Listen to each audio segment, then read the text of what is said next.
찬양대 할렐루야. 너무 감사하고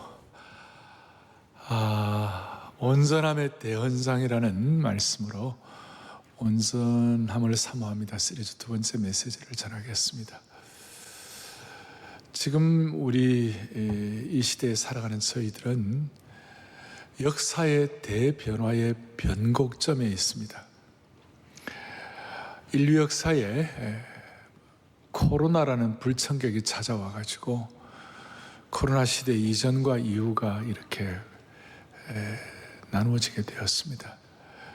이제는 저희들이 코로나 사피엔스 혹은 4차 산업혁명 시대의 디지털 사피엔스가 되었습니다. 지난 주간에 세배를 하는데 애들이 영상으로 세배를 하고 그 다음에는 할아버지 모바일로 세뱃돈을 보내주옵소서. 그러니까 할아버지가 나는 모바일로 송금할 줄 모른다. 세뱃돈을 찍어서 보내주마. 이래가지고 우리 아이들이 하여튼 세뱃돈을 붙잡고 있는 거예요. 어떻게? 근데 우리는 이 변하는 시대 속에서 우리가 뭘 붙잡아야 할까? 오늘 마태복음 5장 48절에 보면 아주 주님께서 엄중하게 우리에게 꼭 붙잡아야 할 것을 한 말씀을 하십니다. 그게 뭐냐면 같이 보겠습니다. 그러므로 하늘에 계신 너희 아버지의 온전하심과 같이 너희도 온전하라. 제가 암예배 때 찬송을 너무 열심히 불렀더니 목이 좀 다 쉬어버렸어요. 그러니까 일단 여러분 제가 살살 하더라도 크게 알아들어 주시기 바랍니다. 자, 아버지의 온전하심 같이 너희도 온전하라. 아주 이거는 우리가 강력하게 붙잡아야 할 말씀인데, 아버지의 온전하심 같이 너희도 온전하라. 온전하라. 지금 SNS로 들어오신 모든 분들, 온라인 생중계들은 모든 분들 지금 하나님이 온전하라.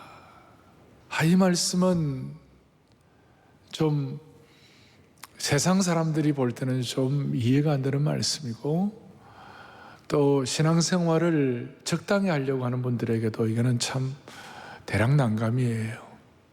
그저 신앙생활을 죽음의 문제를 해결한다든지, 또 내가 어려울 때 시시때때로 하나님 나를 도와주셔서 해결한다, 그 정도로만 생각하는 분들에게는 어떻게 보면 높은 고봉이고 좀 이렇게 좀 과격한 말씀이에요. 그래서 첫 번째 오늘 생각할 것은 신앙은 거룩한 과격함이 있다. 피상적이거나 가벼운 것이 아니다. 주님을 따른다고 그럴 때 주님을 따르는 것은 이 적당한 그런 것이 아니고, 성경에서 말하는 예수님을 따르는 길은 조금 더 급진적이고 또 과격할 수 있어요. 그래서 죽음에서 생명으로 역사가 주님을 따르는 길이에요. 어둠에서 빛으로 역사예요. 사탄의 나라에서 하나님의 나라예요. 나약한 삶에서 전적 위탁인 근본적인, 어떻게 좀 레디컬한 면이 있다는 것이, 세상의 가치관을 뒤엎는 좀 급진성을 갖고 있는 것이. 오죽하면 누가복음 9장 57절 이하에 보면 예수님이 제자가 되겠다고 찾아온 세 부류의 사람이 있었는데, 그 세 부류의 사람들 한 사람 한 사람들에 대해서 예수님은 좀 센 말씀을 하셨어요. 첫 번째 사람은 선생님이 가시는 곳은 어딘지 따라가겠습니다. 대단한 결단이죠. 거기에 대해서 예수님의 반응은 그래, 너 생각 잘했다, 나와 따르자, 그런 말씀한 게 아니고, 여우도 굴이 있고 공중의 새도 집이 있으나 인자는 머리 둘 것도 없다. 너 나 따르려면 안전한 삶이 보장되지 않을 수도 있다. 두 번째 사람은 방금 세상을 떠난 아버지 장례 치르고 예수님을 따르겠다고, 장례 좀 치르고 따르겠다고 그러나 예수님은 그 사람을 칭찬하기는커녕 뭐라고 그러냐, 죽은 사람을 장사하는 건 다른 사람에게 맡기고 너는 하나님 나라를 전파하라. 어떻게 보면 좀 냉정하실 정도로 그렇게 말씀하시는 거예요. 세 번째 사람은 예수님을 따르고 싶지만 먼저 가족들과 좀 작별 인사하고 예수님 따르겠다. 그러니까 예수님 뭐라고 말씀하시는가 하면 쟁기를 잡고 뒤를 돌아보는 자는 하나님 나라 합당하지 않다. 이런 차원에서 예수님을 따르는 길은 피상적이고도 적당한 것이 아니고 예수님을 따르는 참된 제자의 길, 온전한 제자의 길은 뭐냐면 첫째, 안전한 집을 떠나는 모험의 길이요, 두 번째, 세상의 가치를 뒤엎는 전복하는 길이며, 세 번째, 목숨까지 내어놓아야 하는 순교자의 길. 이거 정도에 되는 대단한 거예요. 예수님 따르는 것은 적당한 것이 아니라 본질적으로는 급진적인 변화가 있다는 것이에요. 좀 과격하다. 이걸 한 번에 정리한 구절이 누가복음 14장 26절과 33절인데, 누구든지 내게로 오는 사람은 자기 아버지나 어머니나 아내나 자식이나 형제 자매뿐 아니라 심지어 자기 목숨까지도 미워하지 않으면 내 제자가 될 수 없다. 33절, 이와 같이 너희 가운데 누구라도 자기 소유를 다 버리지 않으면 내 제자가 될 수 없다. 심지어 가족들을 미워해야 한다. 사실은 이 내용은 주님을 올바로 따르겠다고 주님에 대한 우선순위, 사랑의 우선순위가 바로 돼야 가족들이나 자녀들도 제대로 사랑할 수 있다는 그런 내용들이 깊이 포함되어 있긴 하지만, 그러나 일단은 이건 너무나 우리에게 좀 쉽지 않은 버거운 과격한 말씀이에요. 그래서 이것이 그 당시의 문화와는 너무 달랐기 때문에 예수님 당시에 바리새인과 서기관들이 이 예수님의 가르침에 대해서 반대하고 저항하고 격렬하게 공격하고 그렇게 했어요. 그러니까 일종의 문화 충격이 온 거예요. 따라서 오늘 예수님의 온전하심과 같이 너희도 온전하라는 예수님의 메시지는 이 세상의 가치관의 틀로서는, 세상의 문화로서는 결코 담을 수 없는 완전히 새로운 것이었기 때문에 바리새인들이 그 당시에 예수님 공격하고 그랬어요. 그리고 또 못 알아들었어요. 예수님이 바리새인 중에 니고데모 같은 분에게는 너가 거듭나야 한다 그러니까 무슨 말인지, 사람이 어떻게 엄마 뱃속에 다시 들어갔다가 나옵니까? 잘 이해가 안 됐어요. 자, 여기 이제 예수님께서, 하나님께서 이와 같이 강력하게 과격하게 말씀하신 이유는 이 길이 아니면 우리의 삶의 진정한 보람이라든지 가치라든지 정말 내 생에 후회 없이 살아가야 할 만한 그 후회 없을 일이 이 길이 아니면 다른 길이 없다는 것이에요. 조금 더 세게 얘기하면 주님이 얼마나 자신이 있으면, 우리 보기에는 부담이고 과격하고 우리 보기에는 좀 이게 급격한 것 같지만 너무나 이것이 주님이 얼마나 자신이 있으면, 아니 주님이 우리에게 얼마나, 우리 입장에서 볼 때는 우리가 대단한 존재도 아닌데, 우리는 이런 말씀을 들을 가치도 없는 존재인데도 불구하고 얼마나 우리에게 기대를 하시면 이런 말씀을 하실까. 어떻게 보면 우리에게는 영광스러운 특권이에요. 이 말씀이 얼마나 자신이 있으면. 그런데 이 말씀은 당시에 바리새인들이나 그 당시의 입장에서는 문화 충격이었다는 말은 뭐냐면, 그 당시의 가치관과 사고의 틀로서는 도저히 이해가 안 된 거예요. 자, 하늘에 계신 너희 아버지의 온전하신 만큼 너희가 온전하라, 그렇게 말씀하신 게 아니고 온전하심 같이 너희가 온전하라 그랬어요. 이게 이제 중요한 거예요. 뭐가 아니라, 만큼이 아니라 뭐예요? 가치다. 만큼이란 것은 우리의 실력과 열성과 능력으로 막 도달해야 할 수준이에요. 그런데 가치는 like예요. 주님처럼 한번 되어보고자 하는 우리의 열망을 가지고 주님처럼 닮아가려고 그 영광스러운 특권이라고 생각하고, 아, 주님이 내가 아무것도 안 해도 불구하고 나를 어떻게 이리 취급하셔가지고 우리로 하여금 예수님처럼 되라고 말씀하시는가?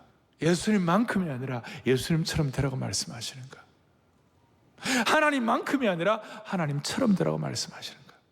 그 차이를 여러분들이 아셔야 돼요. 무슨 말인가 하면, 만큼이라면, 열성을 가지고 따라가고 말씀만큼이라면 당시에 바리새인과 율법 교사들을 따라가면 되는 거예요. 그들처럼 하면 되는 거예요. 그들은 열심히 노력하고 막 자기 의를 가지고 최선을 다해서 이렇게 했어요.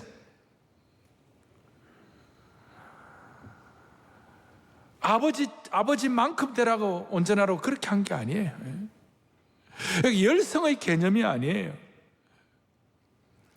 같이 자녀가 부족하더라도 아버지처럼 되라고, 자녀가 아버지 닮는 것이 당연하듯이 아버지를 닮아가라, 그런 뜻인 줄 믿으시기 바랍니다.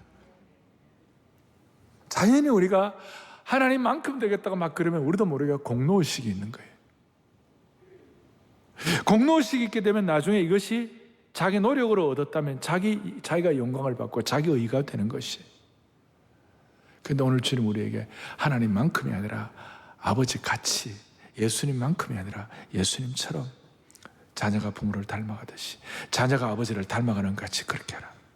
이것은 어떤 영적인 천동설과 지동설은 완전 뒤집어지는 거 아니에요? 하늘이 도는 줄 아는데 지구가 도는 거 아니에요? 아버지의 온전하신 같이 너희도 온전하라. 이 길을 따라 지나가고 보면 개인마다, 교회가 나름 주님을 닮아가다가 애쓰다가 보면 우리는 나이가 들어도 노쇠하지 아니하고 날마다 새 마음 새 영 신선함을 유지할 수가 있을 것입니다. 만큼이 아니라 뭐라고요? 같이. 이거는 영적인 대변동이에요. 대치각 변동이에요. 그래서 이걸 위하여 주님은 오늘 이제 바울이 감옥에서 예수님의 이 심정을 깨닫고 골로새서 1장 27절 29절까지 골로새 교회를 향한 성도들을 향하여 어떻게 보면 온전함의 대언장이라고 말할 수 있는 이 내용을 강력하게 선포하고 있는 것이, 골로새 교우들에게 말씀하고 있는 것이에요. 여기에 많은 것들이 포함되어 있어요. 자, 처음에 거룩한 과격함을 가지고 주님이 우리에게 요구하시는데, 누구 좋으라고가 아니라 우리 좋으라고, 우리 주님 좀 닮아가서 우리의 삶의 유일한 길, 우리의 삶의 유일한 보람, 인생이 허전하지 않아요. 가장 가치 있는 삶을 살라고 세상 사람들이 볼 때는 과격할 정도로 주님처럼 이렇게 말씀하셨는데, 그럼 주님처럼이 뭔가? 두 번째 생각할 것은 뭐냐면, 고대 근동 사회의 제자란 말과 예수님 시대 때 사복음서에 나오는 제자란 말이 좀 달랐어요. 그러니까 고대 근동 사회의 제자는 제자가 스승을 찾아가는 것이었어요. 스승의 고명한 말을, 그 소문을 듣고, 예를 들어서 아리스토텔레스가 위대하다 그러면 그 당시에 알렉산더 대왕의 청년 시절에 포톨로마이오스 같은 친구들과 함께 아리스토텔레스를 찾아갔어요. 근데 그게 바리바리 싸들고 찾아간 거예요. 그게 그 당시에 제자와 스승과의 개념이에요. 오늘 동양도 비슷해요. 그게 그 당시에 바리새적 개념이에요. 그런데 예수님 시대 때 예수님 시대 때 제자의 개념은 뭐냐면, 제자가 스승을 찾아간 것이 아니라 스승이 제자를 찾아간 것이에요.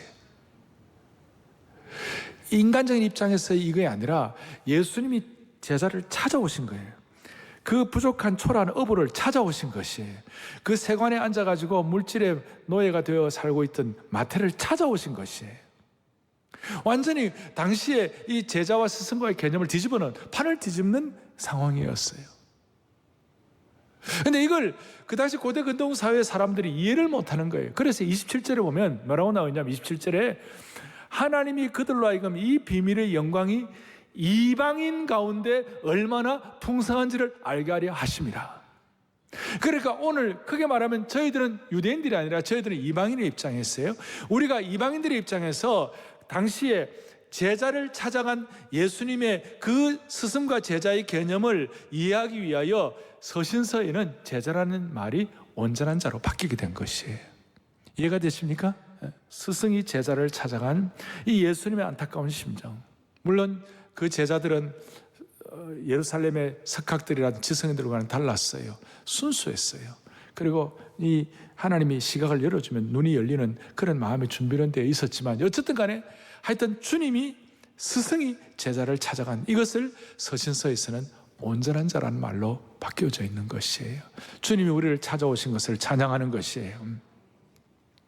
그래서 이 온전한 자에 대해서 말씀하기를 구체적으로 앞에 22절에 스승이 제자를 찾아오는 이 온전한 자를 어떻게 말씀하고 있는가? 이 온전한 자는 22절에 너희를 거룩하고 흠없고 책망할 것이 없는 자로 그 앞에 세우고자 했다. 오늘 이 예배에 참석하신 여러분들, 그리고 중계로 듣는 모든 분들을 하나님은 거룩하고 흠없고 책망할 것이 없는 자로 설 수 있도록 은혜 주시기를 바랍니다. 참 이게 정말 이게 참 어려운 얘기예요. 거룩하다는 말은 하나님 앞에서 거룩을 말하는 거예요. 사람 앞에서가 아니라. 흠없다는 것은 자기 자신이 스스로 판단할 때 흠없는 거예요.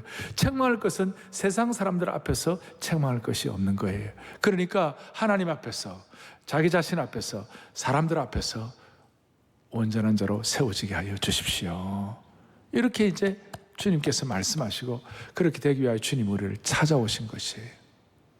그러면 세 번째로 그 온전하다는 말이 뭔가, 제가 지난주에 텔레오스에 대한 말씀을 좀 드렸는데 오늘은 조금 더 들어가 가지고 이 텔레오스라는 헬라어는 어떤 목적을 완성시켜 준다 그런 뜻인데, 조금 더 이걸 우리식으로 표현하면 부족한 부분이 없도록 보완하신다.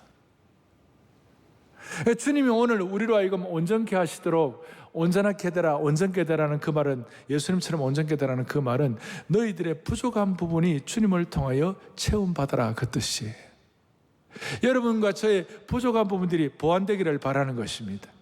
예를 들어서 니고데모가 예수님께 찾아왔을 때 예수님이 니고데모에게 뭐라고 그랬어요? 세상적으로나 도덕적으로, 인격적으로 볼 때 니고데모는 세상적으로 부족함이 없어 보였어요. 그런데 주님이 볼 때 그는 뭔가 빠진 것이 큰 것이 있었어요. 물과 성령으로 너는 거듭나야 한다. 어떤 청년이 예수님 찾아왔어요. 주님, 내가 어떻게 하면 구원을 얻겠습니까? 주님이 계명 지키라고 그랬어요. 그럴 때 그가 어릴 때부터 다 지켰다고 그랬어요. 대단한 사람이죠. 젊은이가 육체의 쾌락에 탐닉하지 아니하고 주님 앞에 나와서 구원의 문제를 질문할 정도 대단한, 주님 뭐라고 그랬어요? 너 그래 빠진 거 있다. 너 물질에다가 너 마음이 너무 많이 가 있어가지고 너 물질을 정리하고 나를 따르라. 여기 뭘 말하는가 하면 니고데모나 이 청년에게 빠진 것을 주님이 보완시켜 주시길 원하는 것이에요. 그게 온전한 자라는 말을 할 때에 우리의 부족한 부분을 보완시키는 것. 그래서 어떤 목적을 위하여, 주님을 닮아가는 걸 위하여 더 그것이 완성될 수 있도록 부족한 부분을 보완시켜 주시는 주님을 찬양합니다. 그러니까 온전하다라는 것은 우리가 완벽하게 될 수 있나요? 만큼이 아니에요. 처럼인데 대신 주님은 오늘도 우리로 하여금 이 길이 아니면 다른 길이 없기 때문에 좀 과격하게 보이더라도 우리의 부족한 부분을 보완하시는 주님을 찬양하는 것입니다. 그래서 하나님 앞에서는 거룩하고 자기 자신 앞에서 흠없고 세상 앞에서는 책망할 것이 없는 자로 점점 다듬어 주시는 것이에요. 이걸 위하여 구체적으로 어떤 우리의 부족한 부분을 어떻게 채우실 것인가 할 때에 1장 29절 뒤에 2장 1절이고 2장 2절에 나왔어요. 그 1절 2절에 보면 거기 라오디게아라는 말도 나오는데 당시에 골로새, 라오디게아, 지금도 간 퍼무칼레라고 터키의 트라이앵클 삼각지점인데 라오디게아나 골로새나 퍼무칼레 비슷비슷한 지역이 있었어요. 골로새 교회 현장에 있는 사람들에게 뭐라고 말씀하시는가? 뭐라고 말씀하시는가? 너희들의 부족한 부분이 어떻게 채워지면 어떻게 채울 수 있는가? 2장 2절 이렇게 나와 있어요. 이는 그들로 마음의 위안을 받고, 첫째 위안을 받고, 두 번째 사랑 안에서 뭐하고 연합하며, 세 번째 확실한 이해의 모든 풍성함과, 네 번째 하나님의 비밀인 그리스도를 깨닫게 하려 하십니다. 이 네 가지가 우리의 부족한 부분을 보완시켜 주는 거예요. 여러분, 주님만이 주시는 위안과 은혜가 여러분들의 있기를 바랍니다. 그리고 동시에 이 은혜를 받은 성도들이 서로를 격려하는 것이, 영적 격려를 주고받는 거예요. 동정이 아니라 영적 격려를 주고받는 거예요. 그래서 서로 위로를 받는 거예요. 여러분 서로 만났을 때 거룩한 격려와 위로가 서로에게 있기를 바랍니다. 주일날 이렇게 왔을 때 진짜 격려와 위로를 주고받아야 돼요. 무슨 아부하라 그런 뜻이 아니에요. 그럴 때 우리의 부족한 부분이 보완되는 것이에요. 두 번째는 뭐라고 그랬어요? 연합이라고 그랬어요. 연합이에요. 어떤 사람은 가는 곳마다 연합이 아니라 깨어지는 곳이 있어요. 트러블 메이커가 있지만 우리는 그것이 아니에요. 피스메이커 역할을 하는 거예요. 그럴 때 우리 보완이 되는 거예요. 영적으로 성숙한 사람들이 연합할 때 많은 것들이 보완이 되는 거예요. 세 번째는 뭐라고 그랬어요? 거기 보니까 이렇게 나와 있어요. 모든 풍성함. 우리 하나님은 모든 풍성함, 특별히 27절에 보니까 그 영광의 풍성함이 있다고 그랬어요. 우리 하나님은 말로 다 할 수 없는 하나님은 부유하시고 풍성하다 다 준비하고 계시는데 우리가 너무 핍절하고 우리가 너무 가난병의 신세를 면치 못하다면 그건 안타까운 것이에요. 주님은 오늘도 하늘의 부유함으로 우리를 채워주시기를 원하는 것이에요. 하나님의 부유의 그 풍성한 은혜의 광맥을 오늘도 캐낼 수 있기를 바랍니다. 주식 광맥한다고 너무 그러지 말고 하나님 나라의 부유함, 온전함이 점점 우리의 부족함을 채워지는 거예요. 네 번째로는 하나님의 비밀인 그럴 때 자연스럽게 그리스도를 깨닫게 되는 거예요. 예수 그리스도를 깊이 깨닫고 부족함이 채워지는 것입니다. 자, 저는 지금 아버지 하나님처럼 너희도 온전하라, 예수님처럼 너희도 온전하라. 어떻게 보면 이거는 과격하고 어떻게 보면 이것은 정말 단호하죠. 물에 물 탄 듯 하잖아요. 명료해요. 그리고 적당한 신앙생활이 아니라 대단한 수준을 요구하지만 사실은 우리 좋으라고, 사실은 주님처럼 닮아가라고, 사실은 우리를 너무나 자신 있기 때문에, 주님이 너무나 자신 있기 때문에 우리에게 우리의 부족한 부분을 보완하라고 주님은 오늘도 연합을 말씀하시고 격려를 말씀하시고 위안을 말씀하시고 풍성함을 말씀하시고 그리스도를 깨닫게 하시는 은혜를 찬양합니다. 자, 이게 이제 그럼 구체적으로 우리의 부족함을 채우기 위하여 우리 뭘 적용해야 하나? 앞에 이제 예를 들어서 격려와 위안과 그다음 풍성함과 그리스도의 비밀을 얘기했습니다만 구체적으로 어떻게 해야 되나? 오늘 1장 29절 제일 뒤에 보면 나도 내 속에서 능력으로 역사를 따라 힘을 다해 수고하노라. 성령의 능력으로 힘을 다해 수고하노라. 성령께서 주시는 은혜와 또 내게 주시는 은사를 가지고 힘을 다해 수고하는데 어떤 수고를 하느냐? 앞에 27절 28절에 보니까 특별히 28절 보니까 우리가 그를 전파하여 각 사람을 권하고 각 사람을 가르친다. 전파하고 권하고 가르친다. 복음을 나누고 권하는 것은 서로 격려하고 요즘은 상담, 신앙 상담. 그 다음에 서로 가르친다. 말씀이 살아있는 말씀이 서로 나누어진다. 사랑의 교회로 말하면 이 온전함을 이루어가는 부족한 부분을 채울 수 있도록 어떤 플랫폼이 있는데 그 플랫폼이 뭐냐면 다락방이라는 것이. 사랑의 교회 다락방은 복음이 나누어지고 사랑의 교회 다락방은 서로 영적 신앙 격려 위에 있는 것처럼 서로 격려하고 연합하고 사랑의 교회 다락방에는 말씀이 나누어지는 것이에요. 그래서 온전함을 회복하기 위하여 힘을 다해 수고하는데 어떻게 수고하느냐? 이제 이번 봄학기 시작되면 본격적으로 이제 다음 주 이제 20% 이제 되는데 다음 주부터 이제 다락방이 시작이 되면 오늘 이 다락방이 온전함을 이루어가는 영적인 플랫폼이 되기를 바랍니다. 우리의 부족한 부분이 채워지는 그런 장소가 되기를 바라는 것이에요. 그러니까 우리 순자님들은 이런 면에 있어서 대단한 사명을 가진 것이에요. 순장님이 누구보다도 예수님처럼 되고 예수님처럼 사는 주님처럼 되겠다는 갈망이 있어야 되는 것이에요. 갈망이.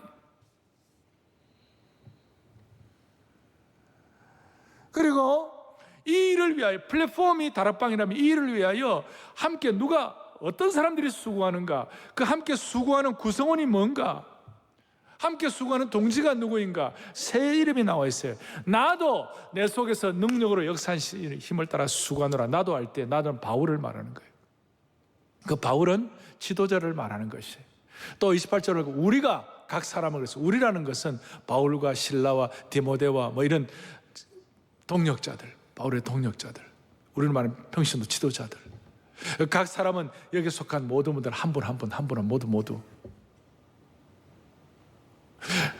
나도는 교회 지도자, 바울과 지도자라고 그랬습니다. 지도자는 교회의 심장입니다. 지도자가 약해지면 교회가 약해지는 것입니다. 지도자가 살아있으면 교회가 살아있는 것입니다. 나라도 마찬가지입니다. 그래서 우리는 지도자의 복을 달라고 기도하는 것이에요. 온전함을 이루어가기 위하여, 예수님처럼 되기 위하여 지도자가 하나님 앞에 온전하게 쓰임받아야 되는 것이에요. 지도자, 우리는 교회, 우리로 말하면 순자님들, 교회 평신도 지도자들, 교회 중직자들 다 포함되는 거예요. 각 사람은 한 사람 한 사람 모두가 다 포함되는 것이에요. 이 온전함을 추구하기 위하여, 예수님처럼 살기 위하여 하나님은 우리에게 다락방이라는 플랫폼도 주시고 그걸 위하여 함께 수고하게 하는데, 지도자, 교회 중직자, 교회 각 성도들이 모두가 다 이 일을 위하여 같은 마음을 가지고 공동의 목표를 향하여 달려가게 되는 것입니다. 오늘 이 은혜가 있기를 바랍니다. 함께 하시기를 바랍니다. 자, 모든 교회는, 모든 성도는 세 가지가 균형을 이루어야 됩니다. 하나는 개인 큐티, 주님과의 교제, 그 다음 다락방을 통한 소그룹, 세 번째는 우리 함께 모이는 주일 예배. 나름 온전하게 바로 가려면 이 삼각대처럼, 소태 세 발처럼 개인 영성과 그 다음에 소그룹 다락방의 영성과 그 다음 예배의 영성, 이 세 가지가 같이 가야 하나님이 은혜를 베풀어 주시는 것이에요. 이 세 부류가 서로가 이 은혜의 사각지대가 없이 서로가 다 콜라보 연합 전선을 형성을 해야 되는 것이. 오늘 온전함의 대언장 속에는 이런 내용이 담겨 있는 것이에요. 그리고 지도자라 그러면 저만 지도력을 갖고 있는 것이 아니고, 또 저도 구성원이 될 수가 있고, 저도 공동체 일원이 될 수가 있고, 동시에 우리 성도들도 지도자가 될 수가 있고, 모두가 다 서로 연계가 되어 있는 것이에요. 아멘. 모두가 다 이 복합적인 어떤 그런 역할인 것이에요.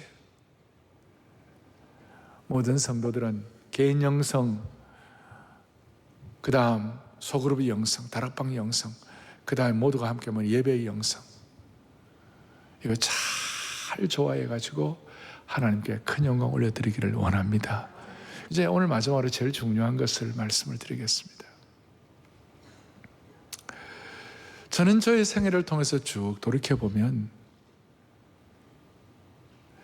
예수님만큼은 우리는 아니지만 예수님처럼 되고자 했던, 그 주님처럼 닮아가고자 했던 가장 순수하고 가장 마음을 집중했던 그런 시기에 제가 있었던 은혜 중에 하나가 암송이었고, 그 암송이 우리 지금 매주 토요 비전 새벽 예배 때마다 70두 구절 우리가 암송을 계속하면서 주님을 닮아가려고 노력하고 있는 줄로 확신합니다. 그런데 그때 우리에게는 소위 제자들 헌장이라고 있었어요. 그 헌장이 좀 약간 과격한 헌장이었어요. 근데 그런 헌장들이 그 시대에 한결같이 있잖아요. 쭉 삶을 집중하게 만들어줬어요. 매주일마다 그 헌장을 읽고 그 헌장을 갖다가 선언을 하고 선포를 하고 그렇게 했어요. 그래서 매주일마다 은혜를 주셨어요.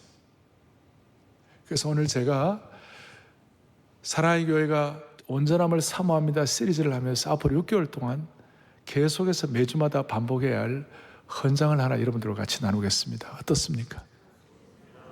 그래서 온전한 제자들 헌장, 지금 이 시기에 맞게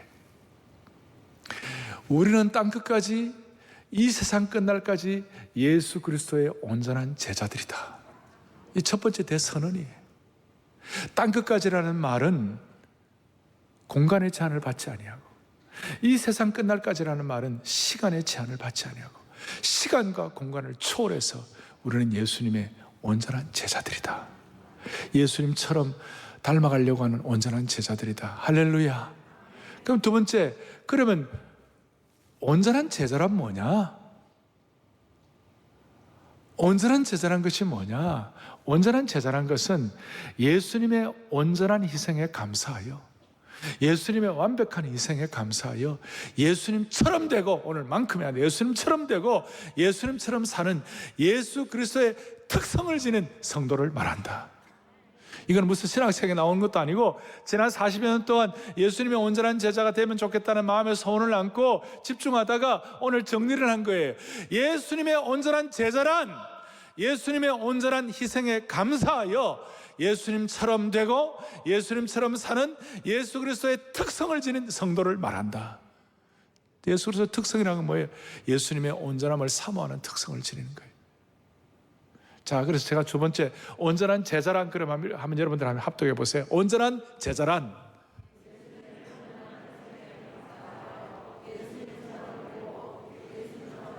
예수 그리스도의 특성을 지닌 성도를 말한다.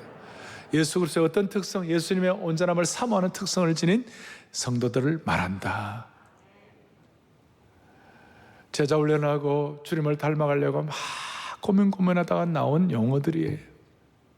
그러면 세 번째, 온전한 제자의 태도가 뭐냐? 제자에 대한 정의를 했다면 그럼 태도가 뭐냐? 온전한 제자의 태도는 이제 앞으로 할 것들인데, 첫 번째, 자, 육신의 한계를 뛰어넘는 성령님의 권능을 의존하여 첫 번째, 가치관을 바꾸고 생각을 바꾸고, 두 번째, 자아를 깨뜨려 감정을 치유하고, 감정 치유. 오늘 감정 상처받은 감정들이 너무 많아요. 상처받은 감정들이 온 세상에 지금 둥둥둥 떠다니고 있어요. 세 번째, 사랑의 관계를 통하여 복음적 삶의 열매를 맺는 일에 힘을 다하여 수고하는 것이다. 네 번째, 중요한 것이 네 번째, 온전한 제자의 삶에는 회색지대가 없다. 좀 과격할 정도로 삶의 전 영역에서 온전한 제자로 살든지 아니든지 선택이 있을 뿐이다. There is no gray zone. 온전한 제자의 삶을 살든지 아니면 선택이 있을 뿐이다. 둘 중에 하나다. 오늘 이 내용이 오늘 제가 정리한 것인데, 이 내용을 앞으로 6개월 동안 시간마다 여러분들이 마음속에 확증하고 정리하고 다시 리뷰하고 또 선포하고 이럴 때마다 하나님이 여러분들 속에서 역사할 것입니다. 오늘 이 내용과 옛날에 한 30-40% 비슷했던 그 내용의 젊은 시절에 수십 년 전에 이걸 할 때에 나주 출신 형제가 시골의 흑수저, 저 제주도 출신 흑수저, 저 대구 출신 아무것도 없는 친구들이 이런 내용을 가지고 지금 우리가 내용은 하고는 좀 다르긴 하지만 그러나 이런 제자들 헌장을 열심히 할 때에 하나님이 그 인생을 지금 생각하면 정말 폭발적으로 주님을 닮아가고 주님을 닮아가는 사람처럼 멋있게 사용해 주신 줄로 믿으시기 바랍니다. Before, After가 분명한 삶을 살도록 하나님이 길을 열어주시는 것이에요. 오늘 이 마음을 가지고 우리 한 번 더 할까요? 우리는 땅끝까지, 이 세상 끝날까지 예수 그리스도의 온전한 제자들이다.